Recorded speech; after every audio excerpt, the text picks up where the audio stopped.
हर हर महादेव। दोस्तों, आपको बहुत सारी शुभकामनाएं श्रावण के सोमवार की। जय माता की। दोस्तों, माता रानी की कृपा आप और आपके पूरे परिवार सदा और सर्वदा बनी रहे। दोस्तों, आपको स्वागत है अपने channel my lovely home and garden में। दोस्तों, आज की वीडियो में हम लोग बात करेंगे श्रावण सोमवार की व्रत कथा के बारे में, पूजा विधि के बारे में और इसकी मान्यता क्या है और क्यों यह व्रत करना और जरूरी होता है सभी को। आपके पास किसी भी तरह की दिक्कत परेशानी हो, संतान प्राप्ति की दिक्कत हो या फिर कर्ज की दिक्कत हो दोस्तों, या फिर कोई भी मनोकामना हो जो पूर्ण नहीं हो रही है, कोई भी ऐसी परेशानी हो जो आपकी जिंदगी में बहुत दिनों से चली आ रही है, तो इस पूजा को करने से और इस उपाय को करने से विश्वास करिए कि आपको अतिशीघ्र फल प्राप्त होगा। दोस्तों, तो आज की वीडियो की जानकारी जो है बहुत ही महत्वपूर्ण होने वाली है। अंत में हम लोग कुछ उपायों के बारे में भी बात करेंगे, बहुत ही महत्वपूर्ण उपाय हैं दोस्तों। तो वीडियो को अंत तक अवश्य ही देखें और जानकारी आपको अच्छी लगे तो लाइक तो अवश्य ही करें। आपके लाइक हमारे लिए बहुत महत्वपूर्ण होते हैं, उसी से हम लोगों को एक ऊर्जा मिलता है। फिर दोस्तों, अगर वीडियो उपयोगी है तो अपने फ्रेंड्स और फैमिली में ज़्यादा से ज़्यादा शेयर भी करें। आप मेरे चैनल पर नए हैं तो मेरे चैनल को सब्सक्राइब करें, बेल नोटिफिकेशन अवश्य ही दबाएं ताकि आने वाली वीडियो की जानकारी आपको समय से मिल सके। दोस्तों, माता रानी के नाम का जयकारा कमेंट बॉक्स में अवश्य लगाएं। कोई भी प्रश्न हो या सुझाव हो तो आप कमेंट बॉक्स में लिख सकते हैं दोस्तों। तो दोस्तों, हम लोग बात कर रहे थे सावन सोमवार की व्रत की कथा के बारे में। व्रत की कथा अवश्य ही सुननी चाहिए दोस्तों। तो व्रत की कथा इस प्रकार से है। सावन सोमवार जो व्रत की कथा है और पूजा विधि है, पौराणिक कथा जो मान्यता है उसके अनुसार दोस्तों, अमरपुर नगर में एक धनी व्यापारी रहता था। उसका व्यापार दूर दूर तक फैला हुआ था। नगर में सभी लोग उस व्यापारी का मान सम्मान करते थे। इतना सब कुछ होने के बावजूद भी व्यापारी प्रसन्न नहीं रहता था, अंतर्मन से दुखी रहता था, क्योंकि उस व्यापारी के कोई भी पुत्र नहीं था। दिन रात उसे एक ही चिंता सताती थी कि उसके बाद उसके व्यापार को कौन संभालेगा। इसलिए वह व्यापारी अपने पुत्र प्राप्ति के लिए प्रत्येक सोमवार भगवान शिव की व्रत और पूजा किया करता था। और संध्या काल में व्यापारी जो है शिव मंदिर में जाकर भगवान शिव के सामने घी का दीपक जलाकर उस अपनी मनोकामना को बोलते हुए भगवान की पूजा अर्चना करता था। उस व्यापारी की भक्ति देख पार्वती माता ने भगवान शिव से कहा, हे प्राणनाथ, यह व्यापारी आपका सच्चा भक्त है। यह व्यापारी काफी दिनों से आपका पूजा कर और भक्ति कर रहा है। हे भोलेनाथ, आज इस व्यक्ति की मनोकामना अवश्य ही आप पूर्ण करें। तब भगवान शिव जी ने मुस्कुराते हुए कहा, हे पार्वती, इस संसार में उसके कर्मों के अनुसार ही वह व्यक्ति फल भोगता है। उसे उस तरह की जिंदगी जीने पड़ती है। दोस्तों, प्राणी जैसा कर्म करता है उसी प्रकार से उसे फल प्राप्त होता है। दोस्तों, इसके बावजूद भी पार्वती जी ने कहा नहीं मानी और कहा कि नहीं, आप इसे वर दीजिए और इसकी मनोकामना पूर्ण करें। हे प्राणनाथ, आपको इस व्यापारी की आग्रह पूरी करनी होगी। यह आपका अनन्य भक्त है, प्रति सोमवार आपका व्रत भी रखता है, पूजा अर्चना भी करता है और भोग प्रसाद भी लगाता है। उसके बाद ही एक समय का भोजन अपने ग्रहण करता है। इसलिए आपको पुत्र प्राप्ति का वरदान देना ही होगा। पार्वती का इतना आग्रह बार बार सुनकर और देखकर भगवान शिव जी ने कहा, तुम्हारे कहने पर इसे पुत्र प्राप्ति का वरदान तो देता हूँ, लेकिन इसका पुत्र 16 वर्ष से अधिक जीवित नहीं रहेगा। उसी रात भगवान शिव ने उसे व्यापारी को स्वप्न में दर्शन दिया और दर्शन देके कहा कि पुत्र प्राप्ति का वरदान दिया और उसे उसके पुत्र की मृत्यु मतलब 16 वर्ष के बाद हो जाएगी। 16 वर्ष तक उसका पुत्र जीवित रहेगा, यह बात भी बताई। भगवान शिव के वरदान से व्यापारी को खुशी तो हुई, लेकिन उसकी आयु को सुनकर उसकी खुशी मतलब ध्वस्त हो गई, निरस्त हो गई। वह बहुत ज्यादा देर तक खुश नहीं रह सका। हर बार की तरह वह सोमवार का व्रत करता रहा। उसके बाद उसके घर एक सुंदर पुत्र की प्राप्ति हुई। कुछ समय बाद प्राप्ति के बाद सारे जहां में खुशियां फैल गई। बड़े धूमधाम से समारोह मनाई गई, लेकिन व्यापारी बहुत खुश नहीं था पुत्र प्राप्ति होने के बाद भी, क्योंकि उसे अपने पुत्र के अल्प आयु का पता था। वह रहस्य वह अपने घर में किसी को भी नहीं मालूम था, नहीं बताया था। ब्राह्मणों को बुलाकर अपने पुत्र का नामकरण कराया। ब्राह्मणों ने उस बालक का नाम अमर रखा। जब अमर 12 वर्ष का हुआ तो उसे शिक्षा ग्रहण करने के लिए व्यापारी ने वाराणसी भेजने का निश्चय किया और उसके मामा दीपचंद को बुलाया और कहा, अमर को शिक्षा ग्रहण कराने के लिए वाराणसी छोड़ आओ। अमर अपने मामा के साथ शिक्षा ग्रहण करने के लिए चल दिया। रात्रि में अमर और दीपचंद जहां भी ठहरते वहीं यज्ञ करते और ब्राह्मणों को भोजन कराते थे। लंबी यात्रा के बाद अमर और दीपचंद एक नगर में पहुंचे। उस नगर के राजा की कन्या की विवाह की खुशी में पूरे नगर को सजाया गया था। निश्चित समय पर बारात आ गई, लेकिन वर का पिता जो है अपने बेटे के एक आंख से काना होने की वजह से चिंतित था। उस व्यक्ति को इस बात का भय सता रहा था कि राजा को इस बात का पता चल जाएगा कि उसका बेटा एक आंख से काना है, तो वह कहीं विवाह को अपनी पुत्री का विवाह करने से इनकार न कर दे, इससे उसकी बदनामी होगी। तभी वर के पिता ने अमर को देखा। जब वर के पिता ने अमर को देखा तो उसके दिमाग में एक विचार आया। उसने सोचा कि क्यों न इस लड़के को दुल्हा बनाकर राजकुमारी से विवाह करा दूं और विवाह के बाद इसको धन देकर विदा कर दूंगा और राजकुमारी को अपने घर ले जाऊंगा। वर के पिता ने अमर और दीपचंद से इसी विषय में बात की। दीपचंद ने धन के मिलने के लालच में वर के पिता की बात स्वीकार कर ली और अमर को दूल्हे के वस्त्र पहनाकर राजकुमारी चंद्रिका से विवाह करा दिया गया।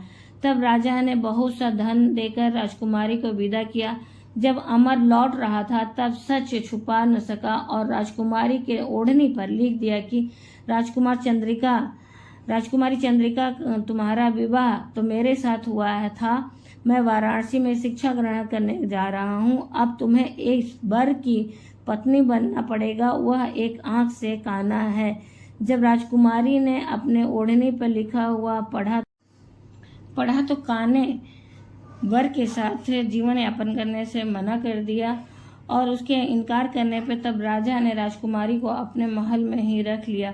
उधर अमर अपने मामा के साथ वाराणसी पहुंच गया। अमर गुरुकुल में पढ़ना शुरू कर दिया और जब अमर 16 वर्ष का हुआ तो एक यज्ञ किया गया।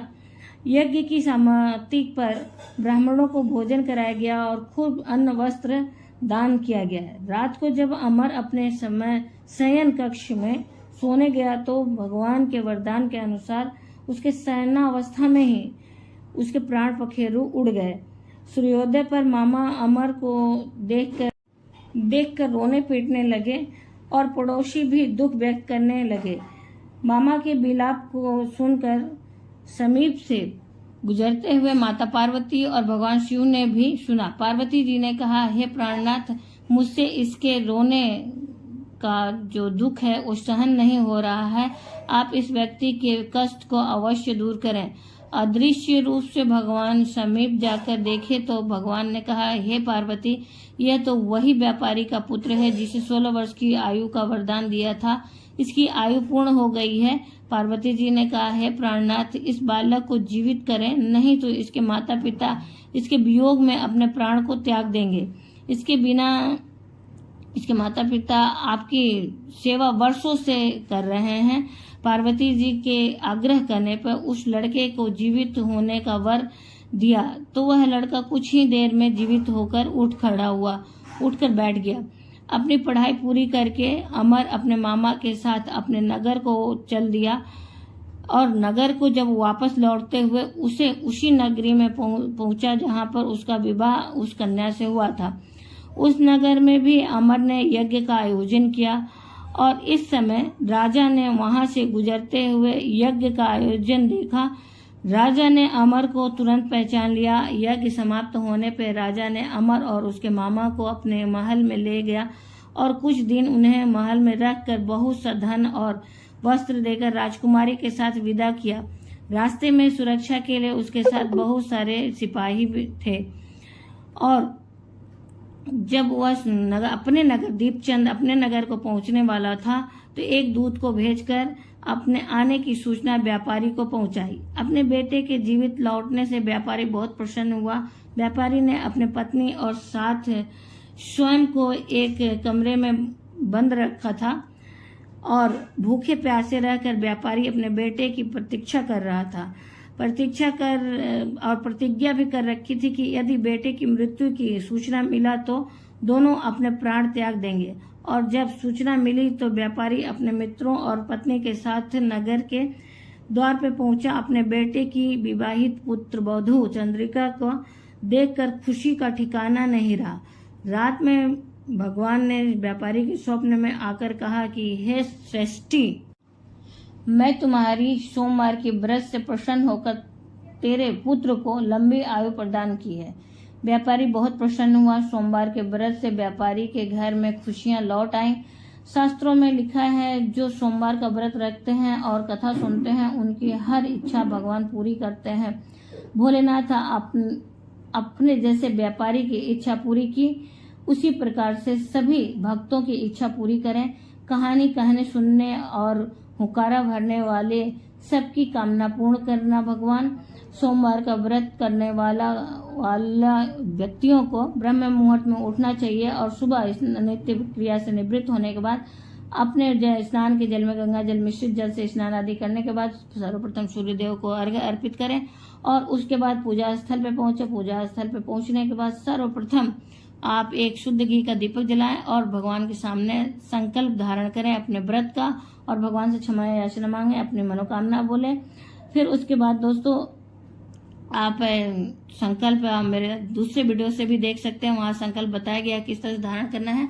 उस तरह से संकल्प धारण करने के बाद भगवान का गंगा जल मिश्रित जल से अभिषेक करें, फिर पंचामृत अभिषेक करें और फिर शुद्ध जल से अभिषेक करें। फिर उसके बाद भगवान को वस्त्र अर्पित करें, वस्त्र पहनाएं और चंदन अर्पित करें, जनेऊ अर्पित करें। भगवान के प्रिय पुष्पों से भगवान का श्रृंगार करें और प्रिय भोग लगाएं। नैवेद्य से पूजा करें, धूप दीप नैवेद्य से पूजा करें, धूप दिखाएं, दीप दिखाएं और प्रिय भोग दूध से बनी हुई मिठाई का भोग अवश्य लगाएं और कुछ फलों का भोग लगाएं। इस प्रकार से पूजा अर्चन करें दोस्तों। और संभव हो तो शिवालय दोनों ही वक्त जाएं, सुबह और शाम। संभव नहीं है तो आप घर में भी पूजा कर सकते हैं और बिल पर समी पत्र सारी चीजों को भगवान की जितनी भी प्रिय वस्तु हैं उनको अर्पित करें। इस तरह से सारे दिन का व्रत रखने के बाद दोस्तों आप संध्याकाल का भी व्रत, संध्याकाल की पूजा अर्चना करें और उसके बाद आप चाहें तो एक समय एक अन्न कोई मीठा ग्रहण कर सकते हैं, मीठा भोजन ग्रहण कर सकते हैं। इस व्रत में नमक वर्जित रहता है दोस्तों, नमक ना खाएं। और उसके बाद दोस्तों इस तरह से आप व्रत संपन्न कर सकते हैं। चाहे तो फलाहार रख के कर सकते हैं या फिर मीठा भोजन कर सकते हैं संध्या काल की पूजा के बाद। लेकिन संध्या काल प्रदोष काल की पूजा अवश्य ही जाके शिवालय में करें तो अति उत्तम, अति श्रेष्ठ होता है दोस्तों। लेकिन उसके साथ ही एक जो अचूक उपाय की बात है दोस्तों, मान्यता ऐसी है कि अगर आप अपने हाथ से निर्मित शिवलिंग की पूजा अर्चना करते हैं तो अति श्रेष्ठ होता है। इसके लिए शिवलिंग कई तरीके से बनाए जाते हैं, मिट्टी से बनाए जाते हैं, बालू से बनाए जाते हैं, पुष्पों से बनाए जाते हैं दोस्तों। और चाहे तो आप चावल जो होता है कच्चे चावल को पीस कर उससे शिवलिंग बना सकते हैं। अंगूठे के नाप का ही शिवलिंग बनाया जाता है दोस्तों। चाहे तो 11 शिवलिंग बनाए या फिर आप चावल को उबाल लें और उबालने के बाद उस चावल को अच्छी तरह से मसल लें। मसलने के बाद आप उससे शिवलिंग बना सकते हैं और उस शिवलिंग का अगर आप विधि विधान से पूजन अर्चन करते हैं तो उसका फल अति श्रेष्ठ होता है दोस्तों।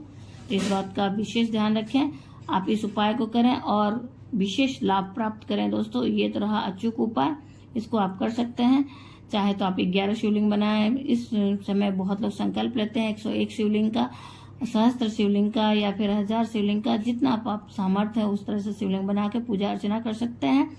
और विधि विधान से पूजा अर्चना करने के बाद दूसरे दिन आप उस शिवलिंग को अपने घर के किसी भी पौधे में या फिर घर के मिट्टी में आप उस विसर्जित कर सकते हैं, क्योंकि इसमें ऐसा कोई भी वस्तु नहीं होता है जो अपने के पौधों को नुकसान पहुंचाए दोस्तों। ये रहा अचूक उपाय। आशा करते हैं इस वीडियो की जानकारी आपको अच्छी लगी होगी। अगर वीडियो की जानकारी आपको अच्छी और उपयोगी लगी तो लाइक तो अवश्य ही करें। आपके लाइक हमारे लिए बहुत ही महत्वपूर्ण होते हैं दोस्तों। और वीडियो उपयोगी है तो अपने फ्रेंड्स और फैमिली में ज्यादा से ज्यादा शेयर भी करें। आप मेरे चैनल पर नए हैं तो मेरे चैनल को सब्सक्राइब करें, बेल नोटिफिकेशन अवश्य ही दबाएं, माता रानी के नाम का जयकारा कमेंट बॉक्स में अवश्य ही लगाएं दोस्तों। बेल नोटिफिकेशन दबाने से आपको एक चीज का लाभ होगा कि समय से वीडियो प्राप्त होगा दोस्तों, और माता रानी के नाम का जयकारा लगाने से आपके अंदर सकारात्मक ऊर्जा का संचार होगा। कोई भी प्रश्न या सुझाव हो तो आप कमेंट बॉक्स में लिख सकते हैं। फिर मिलते हैं दोस्तों एक नए वीडियो में नए जानकारी के साथ। तब तक के लिए धन्यवाद। जय माता की, माता रानी की कृपा आप और आपके पूरे परिवार सदा और सर्वदा बनी रहे दोस्तों। धन्यवाद दोस्तों।